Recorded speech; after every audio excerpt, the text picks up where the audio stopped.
Hello my dear CA foundation students, ഈ video നിങ്ങൾക്കുള്ളതാണ്. So നിങ്ങൾ CA ഫൗണ്ടേഷൻ്റെ attempt ആദ്യമായിട്ട് ചെയ്യുന്നവരാണെങ്കിലും നിങ്ങളിത് കേൾക്കണം. ഒരുപാട് പ്രാവശ്യം എഴുതി മടുത്തിരിക്കുന്ന ഒരു കാര്യമാണെങ്കിലും ആ ഒരു സിറ്റുവേഷനിലാണെങ്കിലും നിങ്ങൾ വീഡിയോ ഒന്ന് കാണണം. അപ്പോൾ വീഡിയോ അവസാനം വരെ കാണുമ്പോൾ ചെറിയൊരു വീഡിയോ മാത്രമാണ്. അപ്പോൾ അവസാനം വരെ കാണുമ്പോൾ എന്താ നിങ്ങൾക്ക് നിങ്ങളെക്കുറിച്ച് തന്നെ ഒരു ബോധ്യം വരും. അപ്പോൾ നമുക്ക് വീഡിയോയിലേക്ക് പോകാം.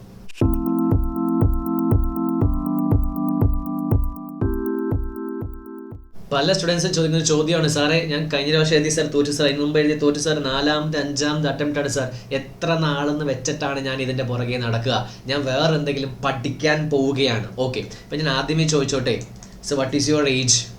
ഇപ്പോൾ വാട്ട് ഈസ് യുവർ ഏജ് എന്ന് ഞാനിപ്പോൾ ചോദിക്കുമ്പോൾ നിങ്ങൾ പറയും, സാറേ എൻ്റെ ഏജ് 20 വയസ്സായി. So the last week I got a call and he is having around 51 or 52 years I think. Okay.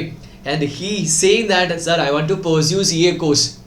Look, നമ്മുടെ അച്ഛന്മാരുടെ പ്രായമുണ്ട് അല്ലേ, ചിലപ്പോൾ അച്ഛന്മാരുടെ പ്രായം അതിനേക്കാൾ കുറവായിരിക്കും നിങ്ങളുടെയൊക്കെ. അപ്പോൾ അപ്പോഴെന്താണ്, സോ എനിക്ക് പഠിക്കണം സാർ, എനിക്ക് എന്തെങ്കിലും പഠിക്കണം sir, I want to register, degree കഴിഞ്ഞതാണ് ഇപ്പോൾ ഡയറക്റ്റ് CA ഇന്ററിലേക്ക് പോകാം. ലുക്ക് അറ്റ് 51 ഇയേഴ്സിലാണ് he is thinking. So you are only 20, maximum 25 only.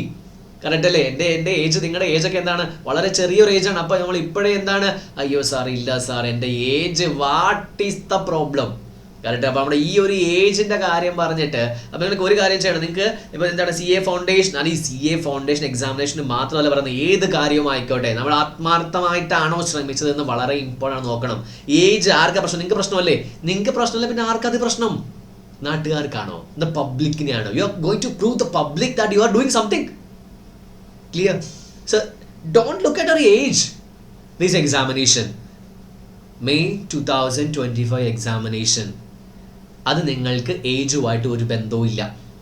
Okay, that is the first point you have to think. Second one, ഇത് direct ചോദ്യമാണ്. How many attempts you have given? How many attempts is not simple an attempt. അതായത് ചുമ്മാ പോയിട്ട് ഒന്നും പഠിക്കാതെ പോയി എഴുതി കഴിഞ്ഞാൽ അത് അറ്റംപ്റ്റ് ആയിട്ട് കൺസിഡർ ചെയ്യാൻ പറ്റില്ല. അത് എങ്ങനെ ക്വസ്റ്റ്യൻ പേപ്പർ ഉണ്ടെന്ന് കാണാൻ വേണ്ടി പോയതാണ്. അതൊരിക്കലും നിങ്ങൾ 5 അറ്റംപ്റ്റ് ആയി സാർ, 4 അറ്റംപ്റ്റ്. ഞാൻ ചോദിക്കട്ടെ, ആക്ച്വലി നിങ്ങൾ പഠിച്ചിട്ട് പോയിട്ട് എഴുതിയിട്ട് തോറ്റ എത്ര അറ്റംപ്റ്റ് ഉണ്ട്? അത് ആദ്യമേ നോക്കുക. അത് ചിലപ്പോൾ 1 or 2 ഒക്കെ ഉണ്ടാവുകയുള്ളൂ. നിങ്ങൾ ശരിക്കും എഴുതിയിട്ട് ചില പ്ലാനിങ് കൊണ്ട് മാത്രം, അല്ലെങ്കിൽ ഒരു പേപ്പറിലുള്ള പ്രശ്നം കൊണ്ട് മാത്രം തോറ്റുപോയത്. ഇപ്പം ലോയുടെ ഒരു പേപ്പർ, എസ്പെഷ്യലി ഞാൻ തുറന്നു പറയാം, ലോയുടെ പേപ്പർ, ആ ലോ പേപ്പർ നമ്മൾ ഇമ്പോർട്ടൻസ് കൊടുത്തില്ല, അല്ലെങ്കിൽ ബാക്കിയെല്ലാം കഴിഞ്ഞിട്ടാണ് നമ്മൾ ഇമ്പോർട്ടൻസ് കൊടുത്തത്, ഉറപ്പായിട്ട് ഫെയിൽ ആയി പോകും. അങ്ങനെയുള്ള എത്ര അറ്റംപ്റ്റ് ആക്ച്വലി ഉണ്ട്? ആദ്യത്തെ എക്സാമിനേഷൻ മര്യാദക്കല്ല പഠിച്ചെങ്കിൽ അത് അറ്റംപ്റ്റേ അല്ല. രണ്ടാമത് പിന്നെ കുറച്ചും കൂടെ. അപ്പോൾ ശരിക്കും എത്ര അറ്റംപ്റ്റ് ചെയ്തിട്ടുണ്ട്? 1 or 2 ഒരൊറ്റ വലിയൊരു കാര്യത്തിന് വേണ്ടി ഒരു പ്രാവശ്യം മാത്രം ട്രൈ ചെയ്താൽ മതിയോ? പോരാ. So we have to try again and again. So you have to ensure one thing, that every time you give an attempt, that must be an attempt. അത് നല്ലൊരു എക്സാമിനേഷൻ തന്നെ ആയിരിക്കണം, അല്ല ചുമ്മാ നമ്മൾ പറയുന്ന ഒരു കോൺസെപ്റ്റ് ആയിരിക്കരുത്. ഓക്കെ, ഇനി അറ്റംപ്റ്റ് ആയി. ഇനി ഇവിടെ തന്നെ എഴുതാം 3ാമത്തെ concept. Did you identify the mistake? നിങ്ങളുടെ പേപ്പറുള്ള മിസ്റ്റേക്ക് ഐഡന്റിഫൈ ചെയ്തോ? ഇല്ല സാർ, ഇത് 5ാമത്തെ അറ്റംപ്റ്റ് ആണ്, ഇതുവരെയും എന്താണെന്ന് അറിയത്തില്ല സാർ, എല്ലാ പ്രാവശ്യം ഫെയിൽ ആകുന്നു. നമ്മളൊരു തെറ്റ് തിരുത്തുന്നത് എങ്ങനെയാണ്? ഇത് തെറ്റാണ്. ഇപ്പം ഫോർ എക്സാമ്പിൾ, ഒരു ലഹരി ഉപയോഗിക്കുന്ന ആൾക്ക് താൻ ലഹരിയാണ് ഉപയോഗിക്കുന്നതെന്നും തൻ്റെ ആരോഗ്യത്തിന് അത് പ്രശ്നമല്ലെന്നും അറിഞ്ഞു കഴിയുമ്പോൾ അത് അയാൾ നിർത്തും. അറിയത്തില്ലെങ്കിലോ? So first try to identify the mistake. So what is there in the paper? ചുമ്മാ ഫെയിൽ ആവുമോ? ഞാൻ എന്തുകൊണ്ടാണ് ഫെയിൽ ആയത്?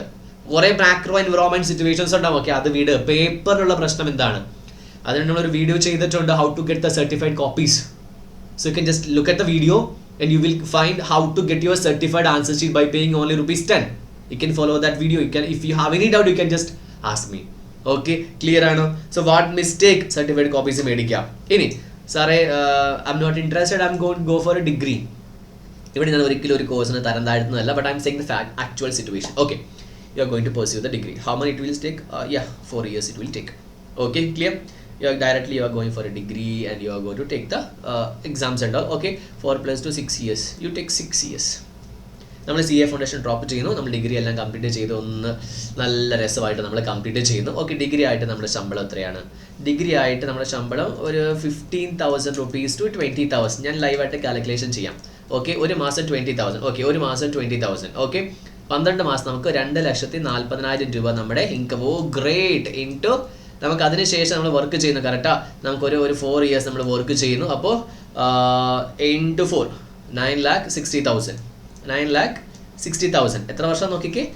4 2 6 6 4 10 ചിലപ്പോൾ 8 ആയിരിക്കാം, എന്ത് തന്നെ ആയിക്കോട്ടെ. ഒരു 10 ലക്ഷം രൂപ നിങ്ങൾ ഏൺ ചെയ്തു. ഓക്കെ, ഇപ്പോൾ നിങ്ങളിപ്പോൾ CA ഫൗണ്ടേഷൻ എഴുതുവാന്ന് വെച്ചോ. CA ഫൗണ്ടേഷൻ ഇതെല്ലാം കൂടെ നിങ്ങൾക്ക് എഴുതി വരാൻ എത്ര സമയം എടുക്കും?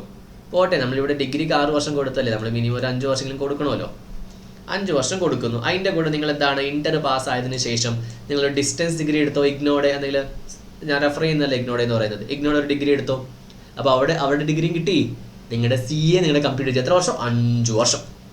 നമ്മൾ എല്ലാ അറ്റംപ്റ്റ് സാർ ഞാൻ ഫസ്റ്റ് അറ്റം ഒന്നും പാസ്സാക്കില്ല സാർ, 1 2 അറ്റംപ്റ്റ് ഒക്കെ കൂടുതൽ വേണ്ട വരും. ഓക്കെ, 5 6 വർഷം കൊണ്ടായി. What will be your first salary after inflation rate? അങ്ങനത്തെ ഞാനിപ്പോൾ എന്താണ് investment point of view, calculation point of view എന്ന് പറയുന്നില്ല.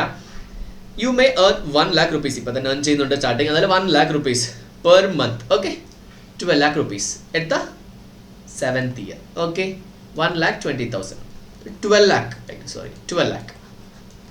നിങ്ങൾ 10 വർഷം കൊണ്ട് ഒരു സ്ഥലത്ത് കഷ്ടപ്പെട്ട് പണിയെടുത്ത് നിങ്ങൾ ഉണ്ടാക്കിയത് 10 ലക്ഷവും 7th ഇയറിൽ 2 സർട്ടിഫിക്കറ്റ് ആണ്, ഒന്ന് degree plus CA plus master നമ്മൾ 1 ലക്ഷം രൂപ മിനിമം, ബെയർ മിനിമം നമ്മൾ പറയുന്നത്.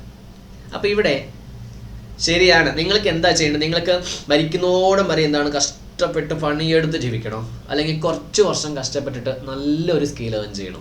ഡിഫിക്കൽട്ടാണ്, ഐ നോ വെരി വെൽ, നല്ലപോലെ എനിക്കറിയാം. ചിലർക്ക് ഇത് പറ്റില്ല. പക്ഷേ ഇവിടെ ഫെയിലിയർ ആകാൻ കാരണം ദിസ് വൺ ഇതിന് ഇമ്പോർട്ടൻസ് കൊടുത്തു കഴിഞ്ഞാൽ നിങ്ങൾക്ക് കൃത്യമായിട്ട് മനസ്സിലാകും ശരിക്കും എനിക്ക് പറ്റിയ കോഴ്സാണോ ഇത്. ചിലർക്ക് പറ്റില്ല, so you just drop it, no worries. പക്ഷേ ആ ഡ്രോപ്പ് ചെയ്യുമ്പോൾ യഥാർത്ഥത്തിൽ കാരണം എന്താണെന്ന് നമുക്ക് നമ്മളോട് തന്നെ പറയുന്ന ഒരു സംഭവമുണ്ട്. അത് വളരെ ഇമ്പോർട്ടൻ്റ് ആ ഒരു സംഭവമാണ്. ഓക്കെ, ക്ലിയർ ആണോ? അപ്പോൾ ഒരിക്കലും എന്താണ് ഗീവ് അപ്പ് ചെയ്യരുത്. ഇനി നമുക്ക് 40 days ഉണ്ട്, 4 പേപ്പേഴ്സ് ഉണ്ട്. മര്യാദക്ക് അറേഞ്ച് ചെയ്ത് കഴിഞ്ഞാൽ ക്ലാസ്സസ് എല്ലാവരുടെയും കംപ്ലീറ്റ് ചെയ്താൽ, ചിലർ ക്രാഷ് അറ്റൻഡ് ചെയ്യുന്ന 12 14 16 hours പഠിക്കുന്നുണ്ട്. It's more than enough.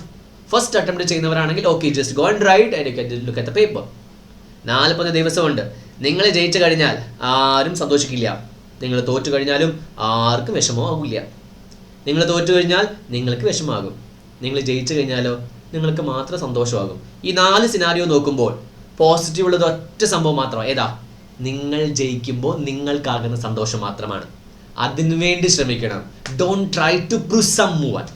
Okay, so this is the video. If you have any doubt and clarification, you can just call me. നിങ്ങൾക്ക് എന്ത് തന്നെ പറയാനുണ്ടെങ്കിലും കമൻറ്റ് ബോക്സിൽ കമൻറ്റ് ചെയ്യുക. വീഡിയോ ഇഷ്ടപ്പെട്ടാൽ നിങ്ങൾ വീഡിയോ ലൈക്ക് ചെയ്യുക, സബ്സ്ക്രൈബും ചെയ്യുക, നിങ്ങളുടെ ഫ്രണ്ട്സിന് ഈ ഒരു വീഡിയോ അയച്ചു കൊടുക്കുക. ആരെങ്കിലും ഇങ്ങനെ വിഷമിച്ചിരിക്കുന്നുണ്ടെങ്കിൽ അവർക്ക് വീഡിയോ അയച്ചു കൊടുക്കുക, ഉപകാരപ്രദമാകുമെന്ന് എനിക്ക് തോന്നുന്നുണ്ട്. അപ്പോൾ നിങ്ങൾക്കും ആ തോന്നലുണ്ടെങ്കിൽ അയച്ചു കൊടുക്കുക. അപ്പോൾ നമുക്കിനി അടുത്ത വീഡിയോ കാണാം. ആ കാണുന്നതോടെ വരെയും ഓൾ ദ വെരി ബെസ്റ്റ്. നല്ലപോലെ പഠിക്കുക.